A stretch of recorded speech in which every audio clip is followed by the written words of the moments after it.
Good morning, everybody. Welcome to Help the Helpers.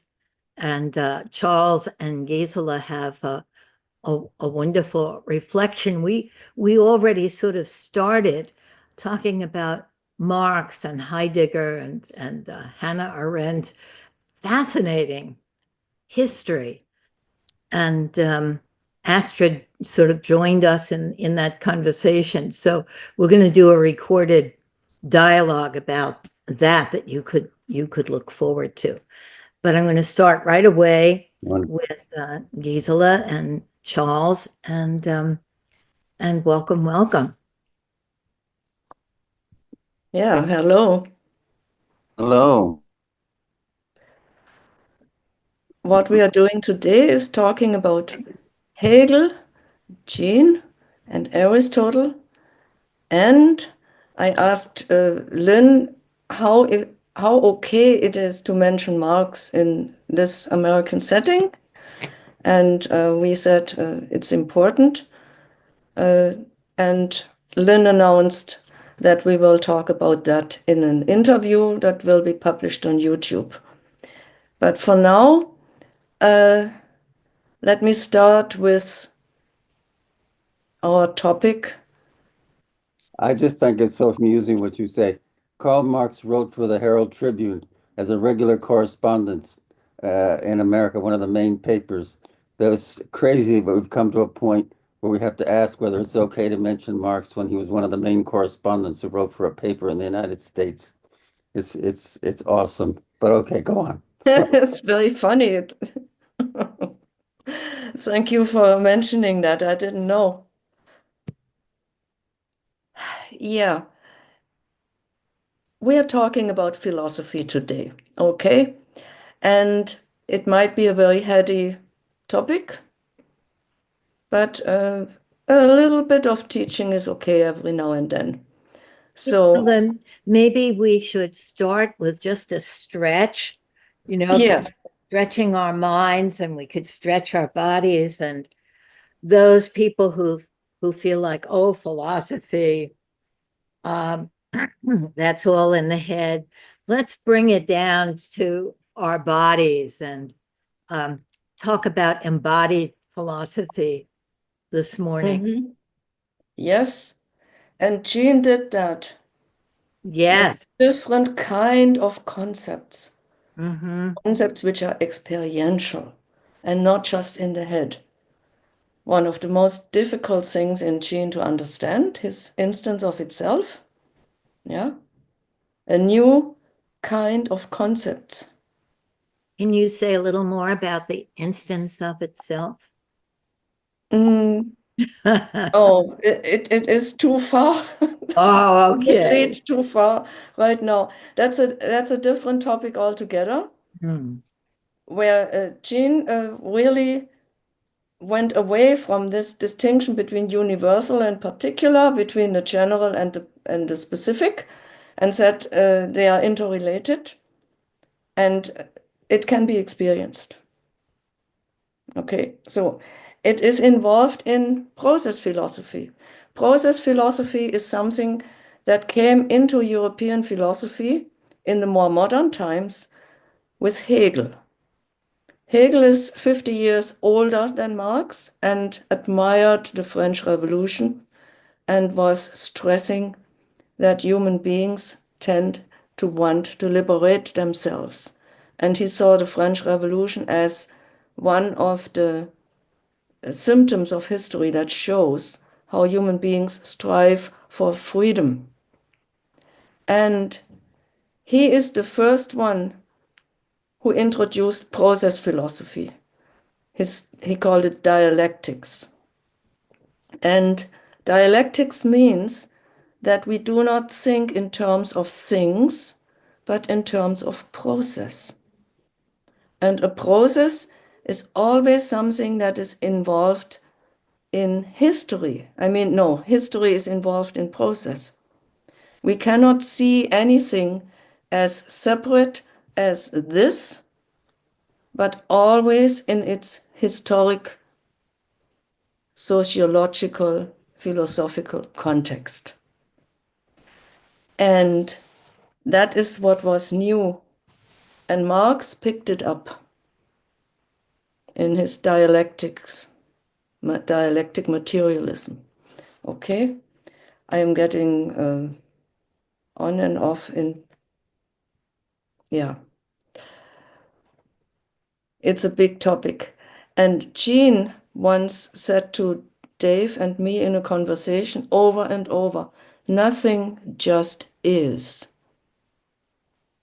What does that mean? It means that everything is interrelated in its own context, where it is, together with us. And nothing can be looked upon as just a thing. And this is the first suggestion Jean made when I started talking to him in the 90s to read Heidegger's What is a Thing? And Jean asked me, what do you think is a concept? Yeah, it's related, a concept and the thing. Hmm. And we cannot look at anything that isolated, but always in its interrelationship with other things to which it is related, connected. Yeah. And Hegel brought that about. And it helps to study Hegel and Marx to understand Jean, and it helps to understand Jean to understand Hegel and Marx. So it goes both ways. That's how it was with me. And thinking in terms of process is something we need to learn because we have been programmed to think the world being an agglomeration, a collection of objects, dead and alive objects, and we are one of them, objects. And that is it. But that's not so. When we come to think of it, things are interrelated. And Jean's whole philosophy is about interaction first, interrelatedness. Yeah? Nothing just is. And now I wish that Charles takes over and says something more. Actually, I'm amused because I'm thinking about um, a very famous British psychoanalyst named Winnicott. Some peer therapist may know about Winnicott. Yes. But he was famous for having said there is no such thing as a baby. Well, what did he mean? He meant exactly what Gisela is saying.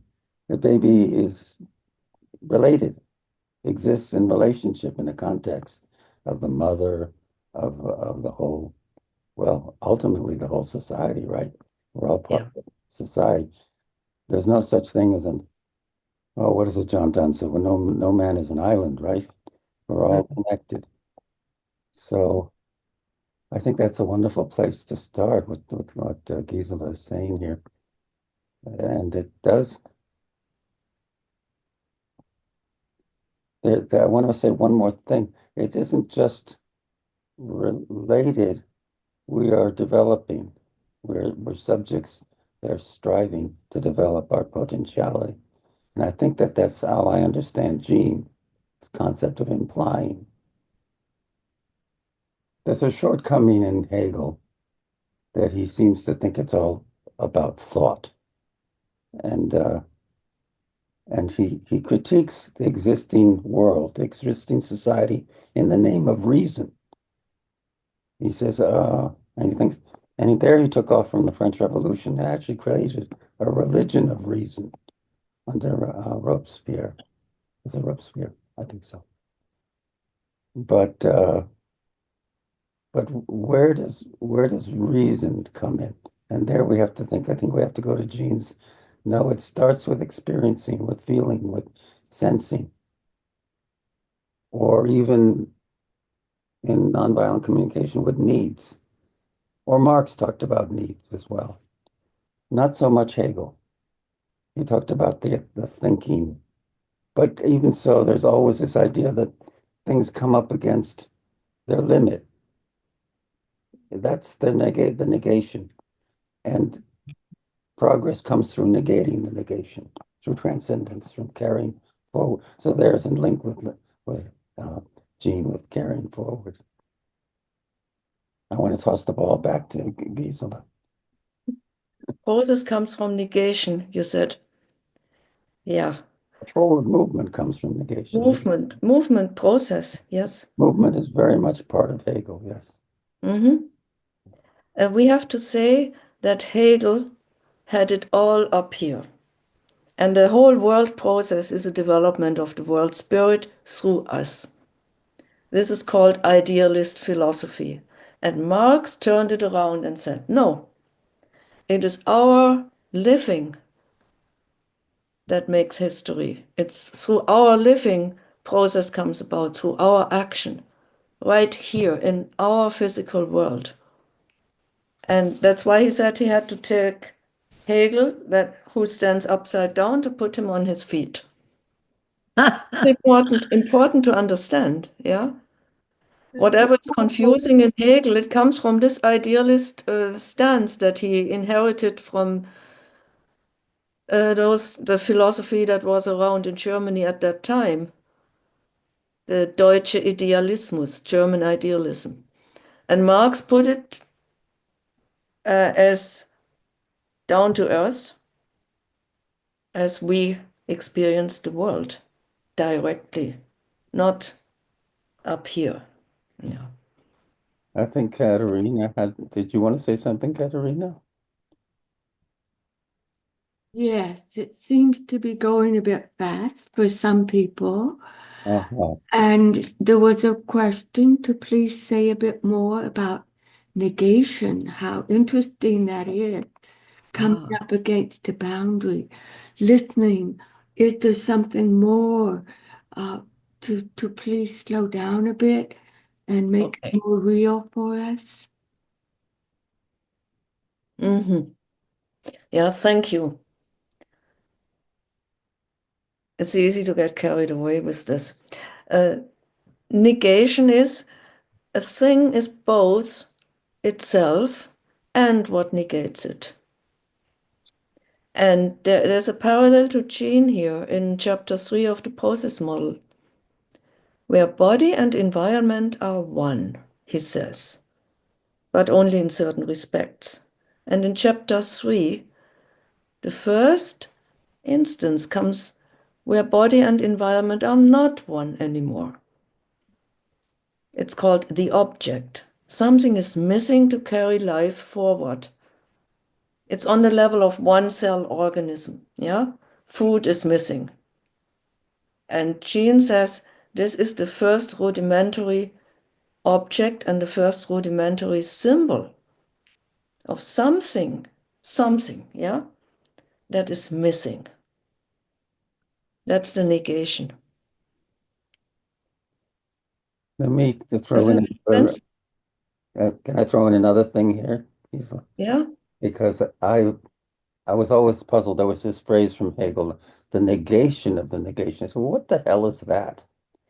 And then I read, we were reading a wonderful book on Hegel by Marcuse, and he was talking about how, well, if a person's enslaved, they're not really, their humanity has been denied, because the essence of a human being is to be free. So their condition is a negation of their being, their essence of being human is being denied by being enslaved. But the slave may rebel against being made a slave and negate that negation. If they're successful, they actually transcend the state of being a slave and become free.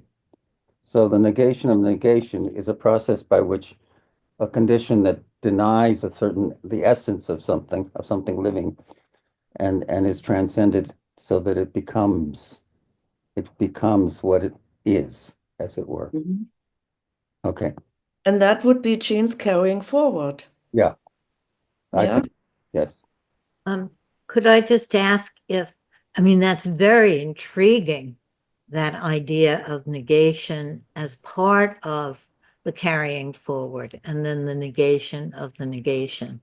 And I'm wondering if what I thought of was, for example, the Black Lives Matter is a movement that is negating the negation, Yes. people of color, and saying, no, our lives matter, and that there's a carrying forward of through the negation of the negation. Is Absolutely. that I think that's Right. a lovely application to Mhm. and political realm. Yeah, beautiful. And the point here is, as we know from the process model, whenever there is a negation of the negation, a carrying forward, something new comes about. Things don't stay, something that has never been before. Yeah.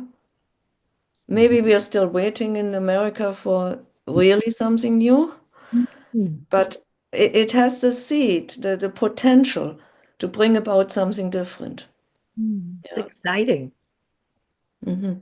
I have a question. Yeah. Would you say then that the first negation is the stop process Yes. That and the other is the carrying forward? And I then, think it could be thought of that way. Yes. yeah. Mhm. Thank you. I have a question too. There's, I'm picking up that the idea is that the way things are, this alienation is, that's my word, is unnatural. Yet it's universal. So how did that happen?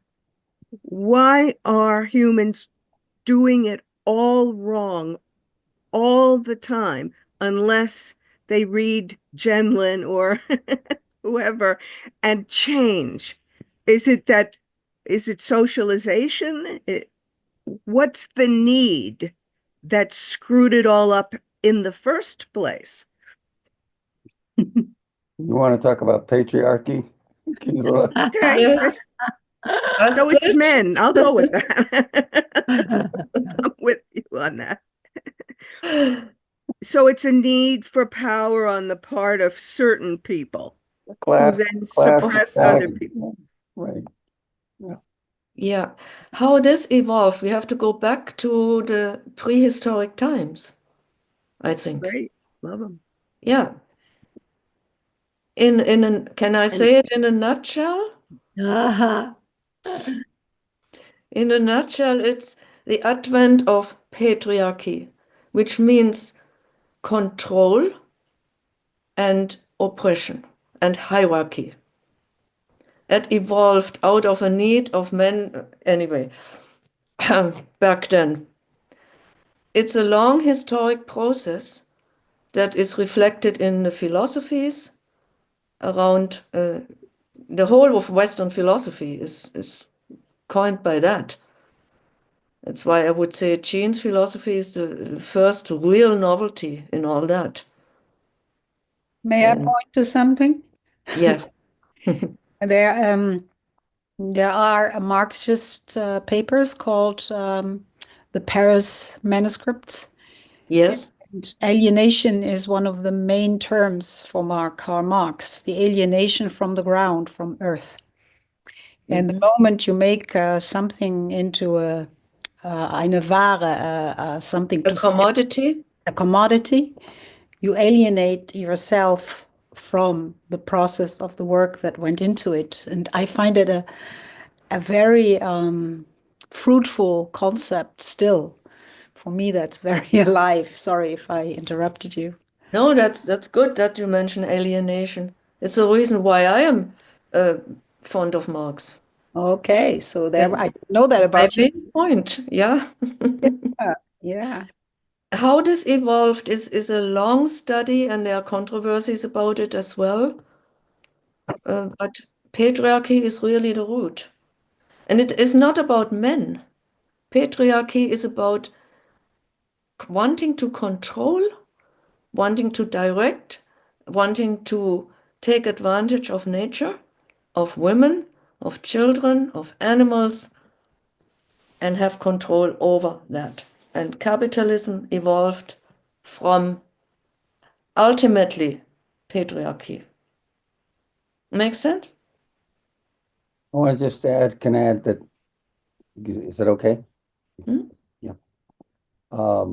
Actually, I think in many ways, Marx got I think of alienation as the central concept in Marx, frankly. Or a central critique of what happens to people when they become like commodities and things under capitalism. So that there's a way in which people stop being people. And therefore, I think actually, if I want to make a brief digression, you have somebody like Carl Rogers who sees people as people. And so central for him, and it's one thing that Gene got from Carl Rogers. But there's another lost my thought. Oh, just that the concept of alienation is in Hegel in an alienated, intellectualized way. But the German word is Entfremdung, in estrangement. And actually, it's so fascinating because we were reading Marcuse, Gisela and I, and Hegel actually read some of the political economists that Marx drew on, like Ricardo and Adam Smith, and was already very attuned to the way the worker becomes alienated from the working process under capitalism, how the worker makes something, but it doesn't belong to him. And he basically is selling his labor time or his labor power to someone else in a way that he has or she has no control over that. So there's a profound element of that's also true in earlier forms in feudalism, but not in the same way. People are not commodities in the same way in their feudalism. They're serfs or they're subjected. So there is alienation in a sense already I think with part patriarchy you already get alienation. Class society is alienated. So to address that and try to do something about it, and also to, like Carl Rogers, to treat clients in a different way, that's revolutionary in a very positive sense. Yeah. A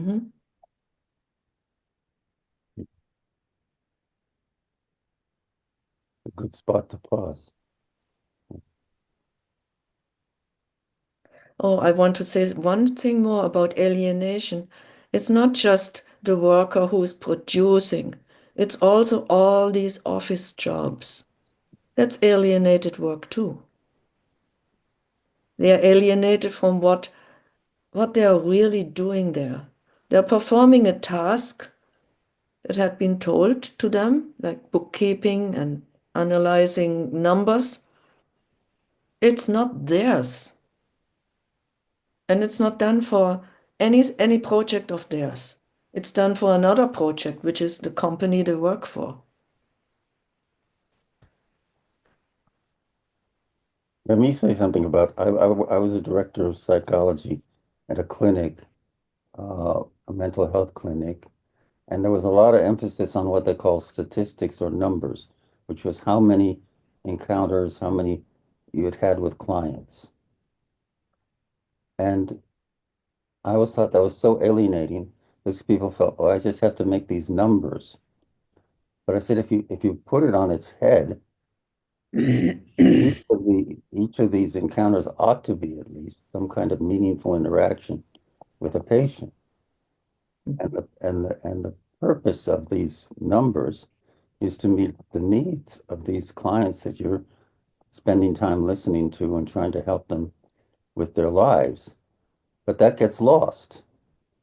The emphasis is, oh, you have to see this number of visits a day, and you don't make it too long, so on and so forth. So this is an example of how actually workers are producing things of value, right? They're producing, maybe they're a farmer or whatever they're doing, they're producing things that they have a use value. But that's not how it's treated. You're selling your labor power to get a wage that enables you to come back the next day and make more value that is then converted into profit. Mhm. And This is basic stuff, right? This comes to an important distinction in dialectics, and that is the difference between quantity and quality. Quantitative looking at things, everything that can be measured, weighed, or counted. Yeah, very rationalist approach to the world.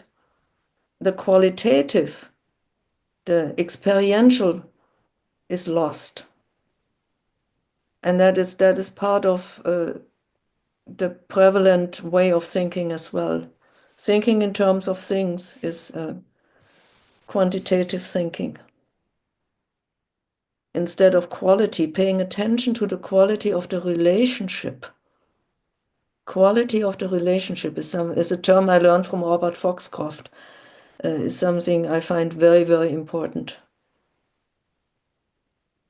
Pauline has had her Pauline, hand yeah. up for a while. Oh, I think hi, Federico, Pauline. too. Hi, thank you. Thanks, Gisela and Charles. Yeah, I put my hand down. I'm kind of not okay. So I just really was reacting in the beginning, and by sitting patiently with my hand up, then that sort of moved beyond that. You know, it's almost like all of the information we have, and yet we haven't made any inroads into changing our identity as free beings, you know, in a free world, you know. And then as you both talked more, it was the understanding that it's not freedom from, it's freedom to.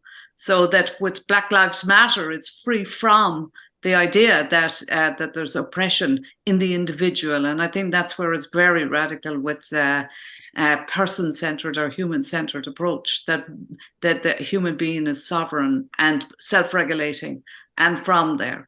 And of course, I mean, it's really with respect for the regimes that don't, well, that they're really imposing a tyrannical power over. But a lot of us were not powered over. We are if we give it to the I suppose what we're listening to every day, you know. So it's the individual coming back and the integral approach, and where can I find my freedom? So thank you. It's an individual philosophy, I suppose. Thank you. I'm sorry, Pauline. You say it's an individual philosophy?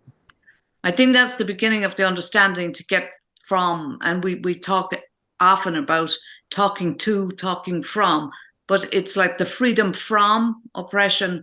A lot of the time it can be internalized as critic or a structure that, you know, oppresses the individual, you know, by guilt or shame.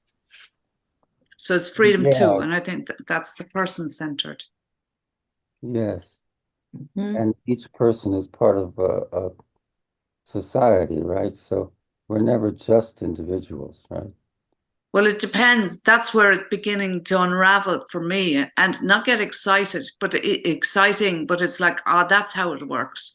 It's that if I am a part of a society or part of any relationship that is oppressive or just hopeless, you know, in their outlook, then move away from that. It's a resonance instead of cause and effect. Yeah. Oh, yeah. Lovely. Yeah.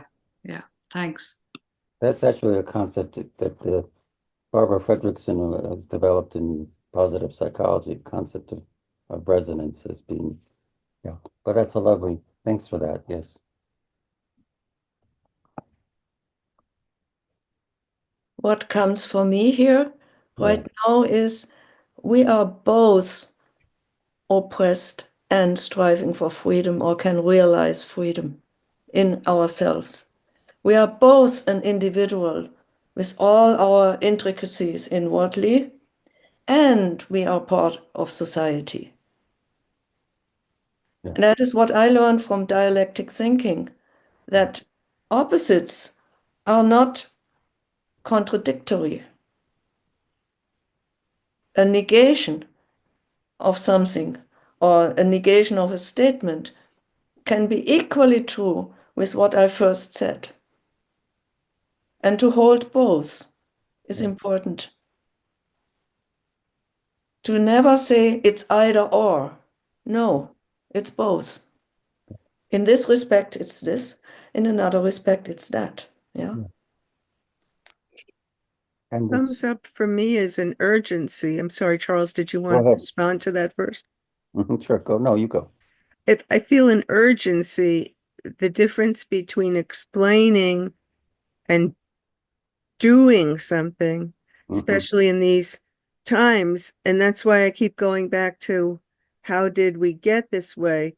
Because what you talk about as patriarchy or some kind of need to oppress other people, to exert power over people, is obviously still in play in a gigantic way. And so I keep wanting to go back to the question of what is the need to exert that power that you're calling patriarchy, but you say it's larger than men. And I think it's so important to understand, to have some kind of a theory about, is it biological that if you can suppress somebody else, you're going to do that because you're greedy or because you're needy, or I feel like we have to get to it's the parallel would be looking at the shame that's under the grandiosity. Yeah, you're raising Does this make any sense? To see Yeah, it what's does, the it does. vulnerability in the powerful person, because otherwise the powerful person is just going to keep Yeah, being mean, you're raising a wonderful point, and I think we need to really look at what the need for power over is. I don't think it's biological. I don't think everybody has a need for power, but it is a way of trying to meet needs. Absolutely. It's a strategy for trying to meet needs. Yeah. I don't think it's a need in itself. That's go on. Astrid. I find it interesting now. I would have to look it up when exactly that was, many thousand years ago, that scientists, archaeologists and anthropologists, and there's a famous female anthropologist. I can look it up. I know where the book is and send it as a reference. She explored it that the hunting and gatherer societies, they had Ray much. Eisler? Are you thinking of Ray and Eisler? No, No. but I know where the book is, but I Okay. first Okay. want to share my point that the observation is collectively in different parts of the world at a similar time. The hunting and gatherer societies shifted over into agricultural societies, and that meant that suddenly the ground became a property.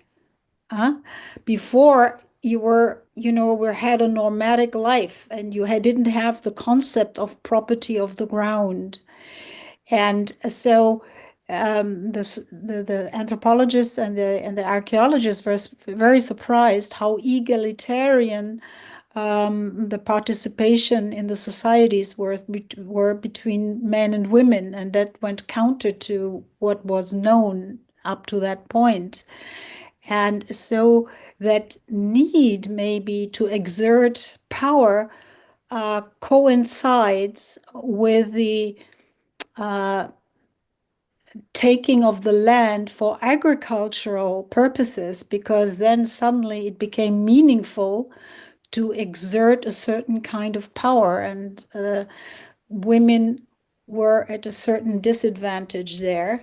But beforehand, that wasn't the case. I'm just quoting this because there were different scientific finds in that direction, which interestingly enough were by the more male-dominated scientific community. They tried to suppress these findings, but these were very arrived scientists finding these things, and I find this is part of our wondering where does hierarchy or the need or the why does controlling something feel meaningful, sort of that for me, it's a fundamental question, both individually when it comes to shame or whatever, but also as societies, so yeah, I talked enough.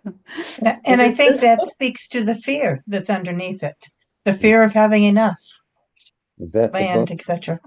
Lynn is raising her hand. I just wanted to say that to go back to experience, I think we can all find within ourselves the need for power, the need to control.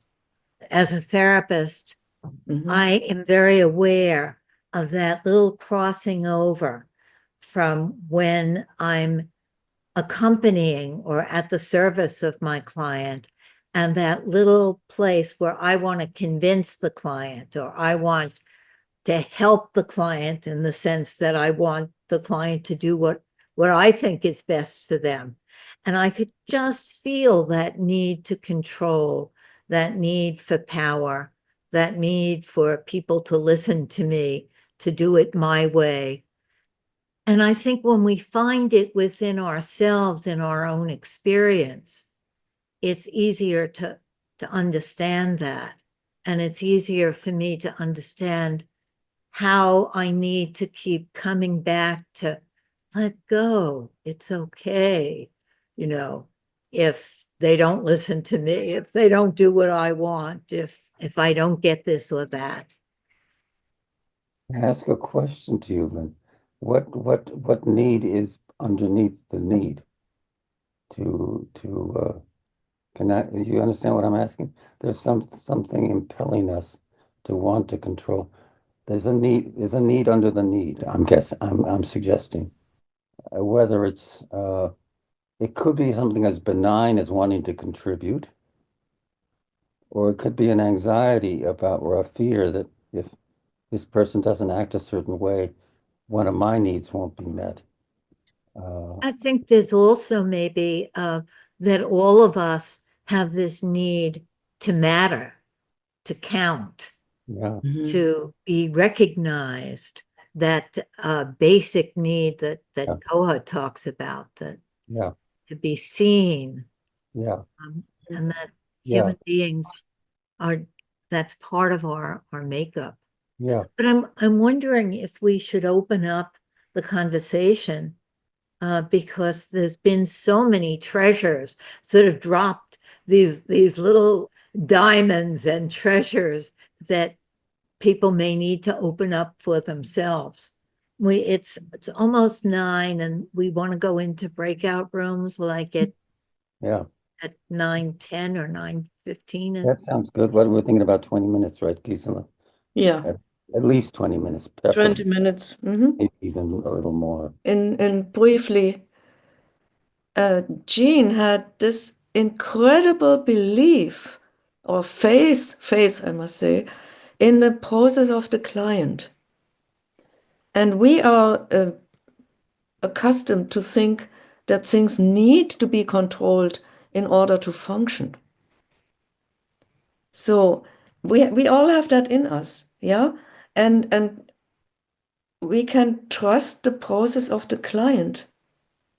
And maybe that anxiousness of, no, he wouldn't find, or she would not find his right or her right next step. Is that maybe also what is in there, Lynn? Yes. Mhm.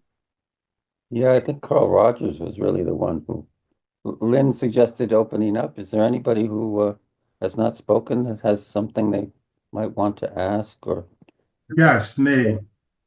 go ahead? I'd like to suggest that where it really went wrong is in the Garden of Eden, eating the apple.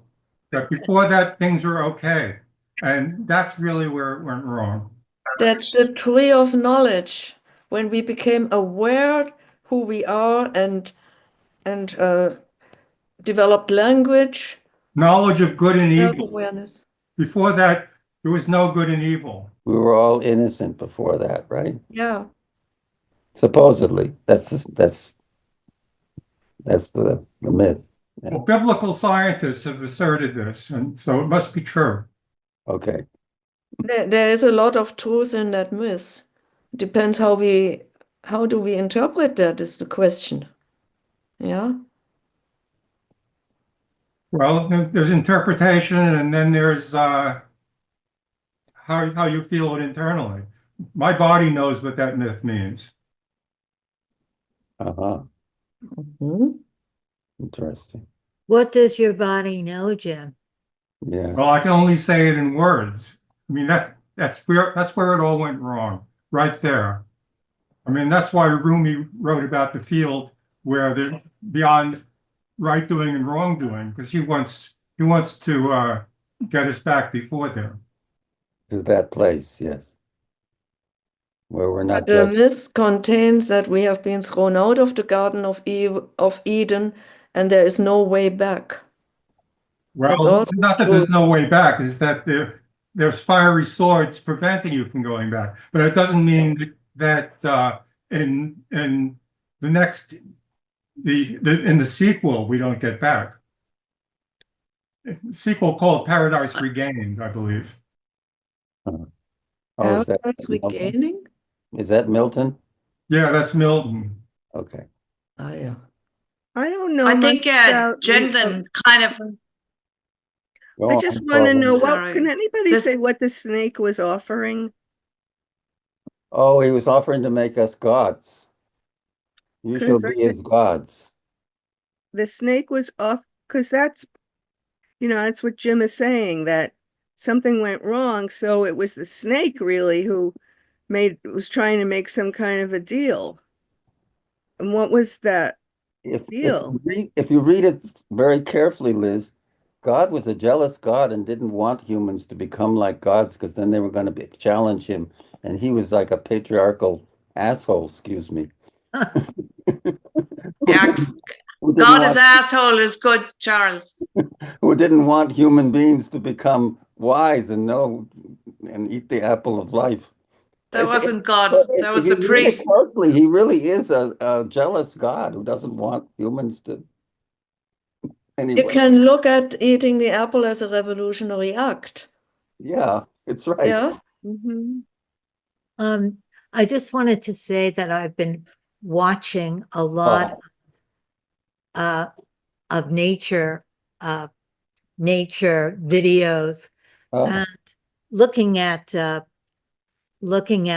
Society of the Apes.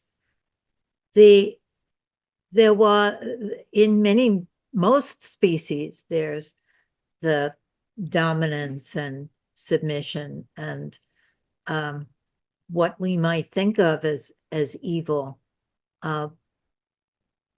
but those apes don't think of it as evil. They don't feel shame, and so there's some sort of basic in living need for recognition, for dominance, for something in nature. But then human beings have this extra thing, which is an aspiration for goodness, for progress, for freedom, for lots of things that the apes don't seem to have. And it goes with shame and narcissistic rage and all kinds of stuff like that that we have to navigate. yeah. Well, also, it's kind of interesting. If a soldier goes into the army and accepts the authority of the general, that isn't exactly power over because it's voluntarily accepted,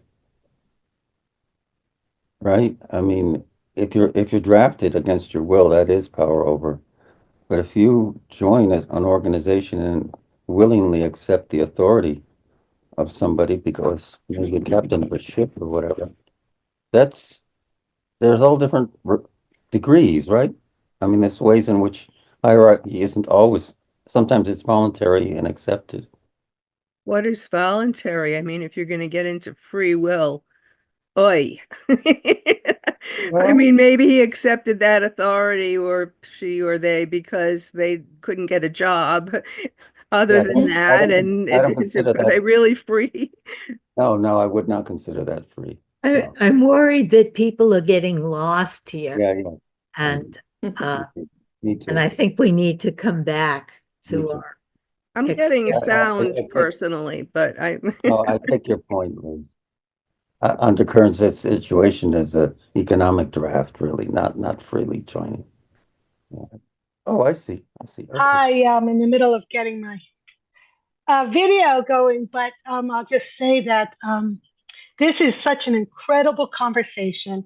And in that in itself is very powerful, I think, as far as energies that go out into the world that are uncensored. And I want to say that what Lynn was saying about letting go, and I thought, oh yes, letting go. It's so wonderful because that's where I'm free. When I let go, I am free and I'm creating something new. And it's really powerful. And also when everybody was talking about the field that has been there since the beginning of time, in our pauses, in focusing, that is that field. Mm-hmm. That is the magic, the power, the everything. Mm-hmm. It's in that pause. And all of us on this planet have access. So for me, when people say that, I forgot, somebody said something with the garden, and then, like we've lost it, we might not get it back. I can't live that way, and I don't feel that in any bone in my body. I'm living with the bigger picture, which when we talk about the right story and wrong story, to me, that's the right story. A lot of times the right story is the invisible one. And sometimes it's made visible with many of our actions, and it's pretty extraordinary.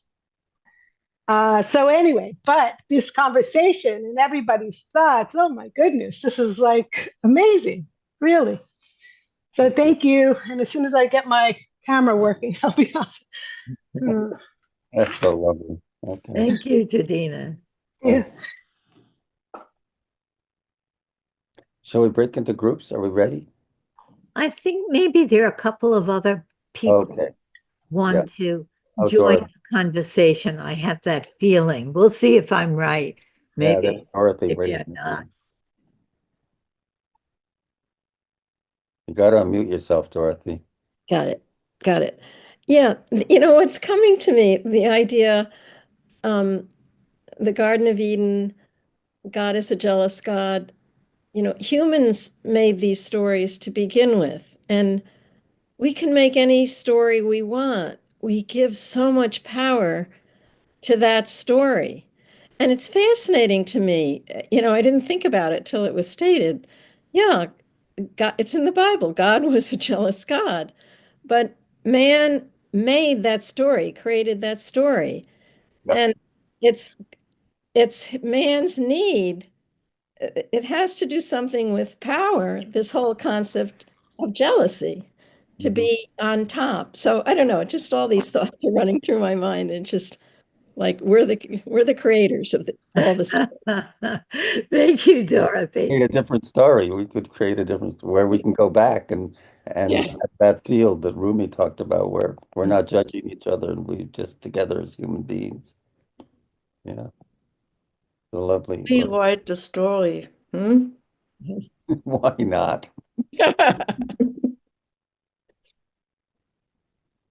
But for that, we would need to answer Liz's question. How did we end up in what we are in now, Liz? problematic mess. Yeah. How do we get out? Hi, everybody. This is BJ. For me, the biblical exegesis is just a mirror that we all look at and see ourselves. Number one. And then secondly, your lovely question, thank you. How did we get here? For me, it goes back to that Genesis story. And for me, the fall was not it was a fall from the innocence of thinking there is only sunshine and light. And it was a fall into experience, the experience of all of human nature, the complexities, the texture, the richness, the light and the dark. So how we got here was just as simple as that's just the way it is. And then we have the what next. So I love what some of you are saying about, okay, so this is the givenness of our existential finitude. And then what do we do going forward? And as Jadina said so beautifully, what we do is gather like this on Monday morning and share our doubts and questions and wonders and wisdom with each other. I'm just so glad to be with you all. Thank you, Bisha. I think maybe we're ready now, are we, to go into our breakout rooms? Anybody else wants to speak before we do? Yeah, I have something else to say, because you brought up, Lynn, the apes wanting to dominate each other.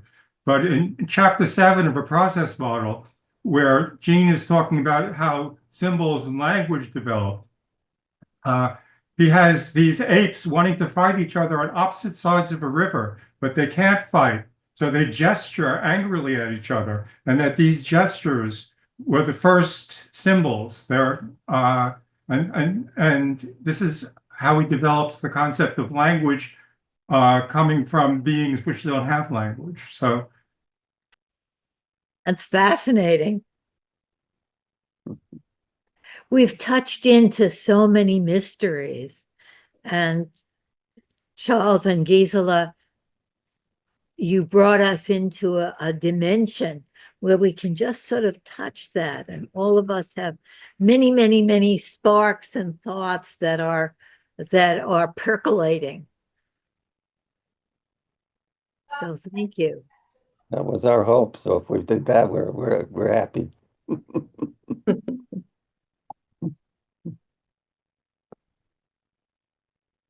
So we'll have 3 in a room, and we'll come back at 9:35. That would be 20 minutes. So we had a little idea that people, I always think people go into the rooms, it's your room, you do what you want in it.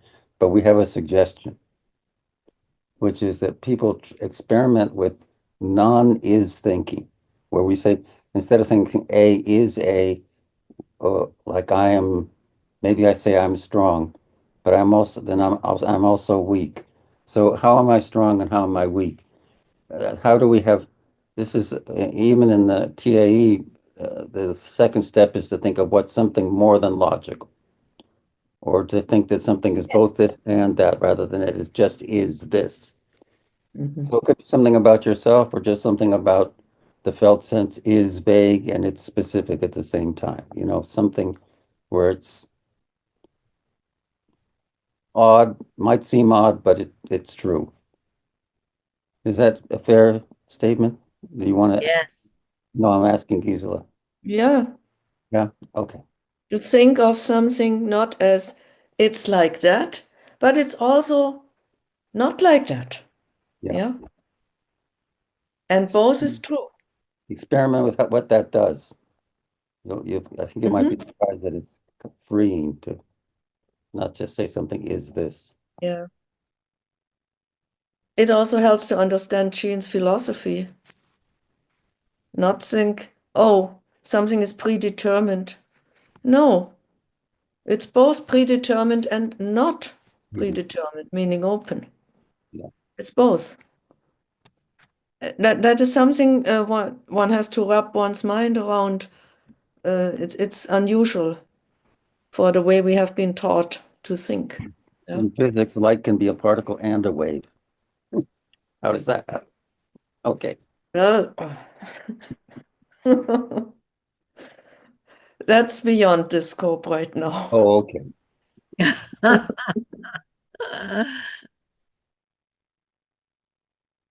All right. Go. Breakout groups? Yeah. 9:35 will return. Okay. 9:35 will reconvene. I can be put in a group.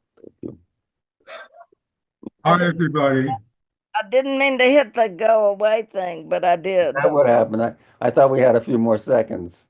We did. I just hit the wrong thing. Okay. There is no wrong thing.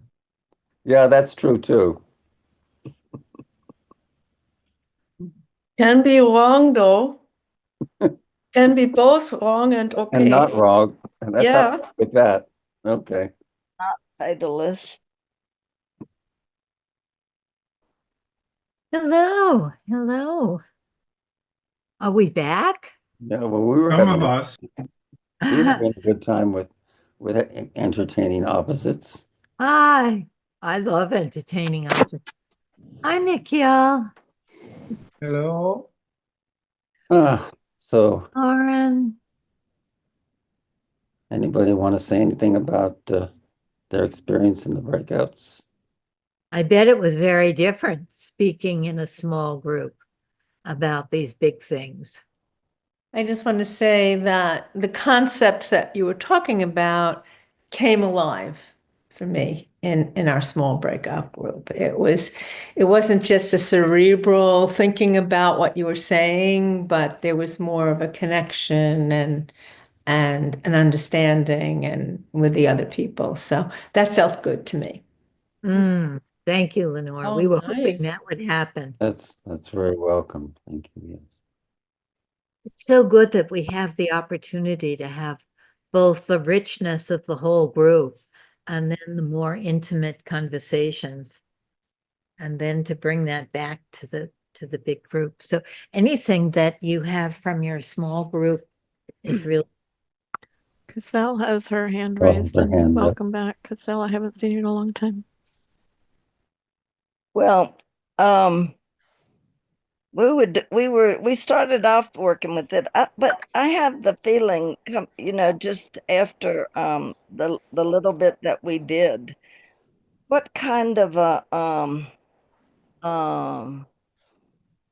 healing kind of practice this is, because this could be, because I realized almost with every sentence that I said that when I actually thought about it, the opposite was actually true. And but I don't do it that way. I get all, huffy and puffy about one side of it.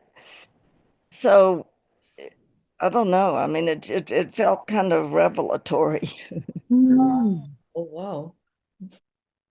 I was thinking about how useful it would be to have a session about how the philosophical concepts can be so helpful in psychotherapy, that when you get stuck as a therapist thinking in one way, to even just then think the opposite and see how that's true also. Hi, Sophie here. We talked about the context as the way we can be and a certain way and not be a certain way in another context, how that influence or shaping. You want to say something, Gisela? I wonder about how is the context influencing what is and what is not. Is that a question for me? That's the question you asked. Is that right? No. No. Mm-hmm. Say it again, Sophie. Yeah, well, say it again, Gisela. Maybe it's a yes or no. Say it again. Uh-huh. How is the context shaping or influencing the what is and what is not? Yes,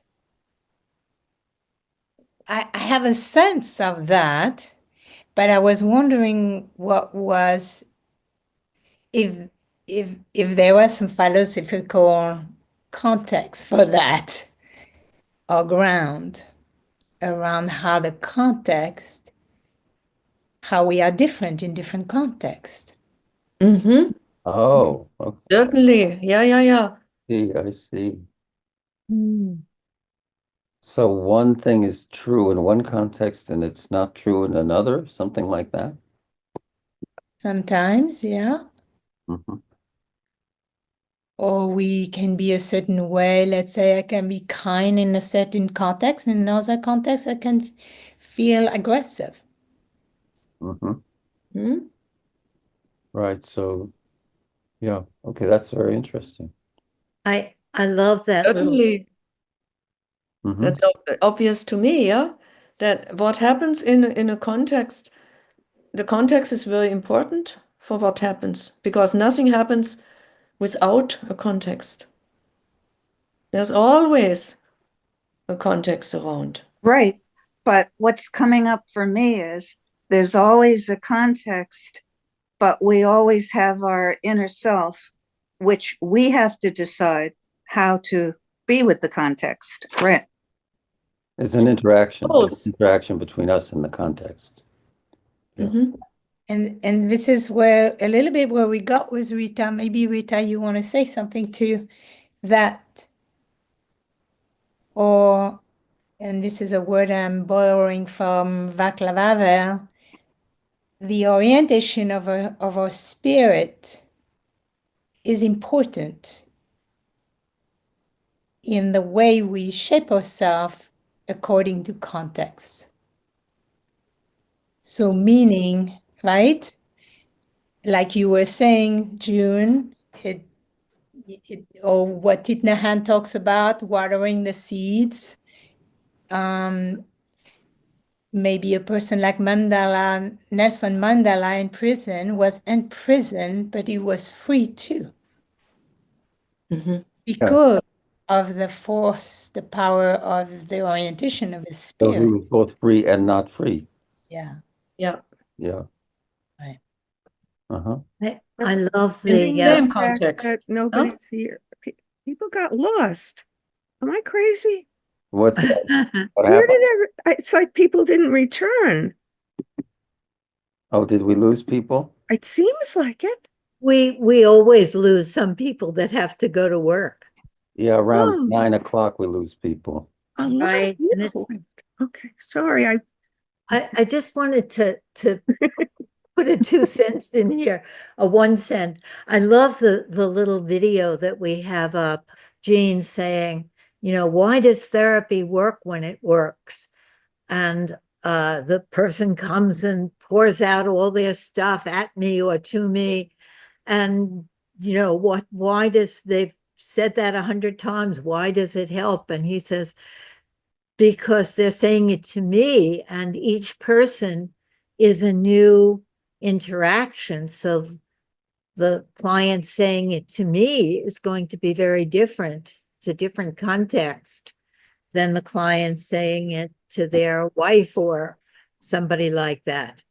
So I was curious about if there was something philosophical about that, how the context is influencing the is and is not. You want to say something, Gisela? I wonder about how is the context influencing what is and what is not. Is that a question for me? That's the question you asked. Is that right? No. No. Mm-hmm. Say it again, Sophie. Yeah, well, say it again, Gisela. Maybe it's a yes and no. Say it again. Uh-huh. How is the context shaping or influencing the what is and what is not? Yes, I have a sense of that, but I was wondering what was if if there was some philosophical context for that or ground around how the context, how we are different in different contexts. Mm-hmm. Oh, okay. Certainly. Yeah. I see. So one thing is true in one context and it's not true in another, something like that? Sometimes, yeah. Mhm. Or we can be a certain way. Let's say I can be kind in a certain context, and in another context, I can feel aggressive. Mhm. Hmm? Right. So, yeah. Okay, that's very interesting. I love that little. Certainly. Mhm. That's obvious to me, yeah? That what happens in a context, the context is very important for what happens, because nothing happens without a context. There's always a context around. Right. But what's coming up for me is there's always a context, but we always have our inner self, which we have to decide how to be with the context. Right. It's an interaction. Both. It's an interaction between us and the context. Yeah. Mm-hmm. And this is where a little bit where we got with Rita. Maybe Rita, you want to say something to that, or and this is a word I'm borrowing from Václav Havel. The orientation of our spirit is important in the way we shape ourselves according to context. So meaning, right? Like you were saying, June, or what Thich Nhat Hanh talks about, watering the seeds. Maybe a person like Mandela, Nelson Mandela in prison was in prison, but he was free too. Mm-hmm. Because of the force, the power of the orientation of his So he spirit. was both free and not free. Yeah. Yeah. Yeah. Right. Uh-huh. I love In the the fact context. that nobody's here. People got lost. Am I crazy? What's that? What Where happened? did it's like people didn't return. Oh, did we lose people? It seems like it. we always lose some people that have to go to work. Yeah, around Oh, 9 o'clock we lose people. a lot of Right. And people. Okay, sorry. I just wanted to put a 2 cents in here, a 1 cent. I love the little video that we have up, Jean saying, why does therapy work when it works? And the person comes and pours out all their stuff at me or to me. And, why does, they've said that 100 times, why does it help? And he says, because they're saying it to me, and each person is a new interaction. So the client saying it to me is going to be very different. It's a different context than the client saying it to their wife or somebody like that. So I just wanted to put in a little plug for that video. But I think it's time for our poem. Giselle, did she speak for a moment? I'll just say the little bittiest thing, which is that the conversation around context is very interesting, and I think that that's so true, to never underestimate the power of the context. At the same time, there's something fascinating about being in one context and just noticing the multitude of feelings and impressions that we have within that context. So I may love and hate within that context, not even changing The context. Very true. In the same context, something can be true and not true. Yes, yes. Okay. Poem. Oh, You have a poem for us, Dorothy? Charles, would you like for me to read it, or did you want to read it? we had the Langston Hughes poem, right? Oh, we Right. do, we do. Right. It's in the chat too. It's in the chat, the Langston Hughes poem. I think we might not really have time. It's just a very brief It's very poem. short. It's a very brief poem about hope. And you wanted to introduce the author is Langston Hughes, who was a central figure in the Harlem Renaissance, the Yeah. flower. You put in a whole, right. Yeah, yeah. He was black, and a lot of his poems relate to what it's like to be black in America. But his poems are often very brief and powerful. Did we not give you the poem, Dorothy? I have it right here. I go. Okay. Hold fast to dreams, for if dreams die, life is a broken winged bird that cannot fly. Hold fast to dreams, for when dreams go, life is a barren field frozen with snow. Thank you. Thank you, Dorothy. And these philosophical ideas give us dreams. Yes. Thank you so much, Charles and Gisela and everybody. And we'll see you next week. Yeah, thanks. Thank you, Gisela and Charles. Thank you. Thank you. Thank you. Thank you. Thank you. And if anybody likes to come to the planning meeting, it's. Oh, yes, the planning meeting is at 10. And if anyone knows of a Japanese interpreter, please let us know. We have Hideo Tanaka on June 9th, and he would very much like a translator, interpreter, but we don't ask Masumi because she's already said no.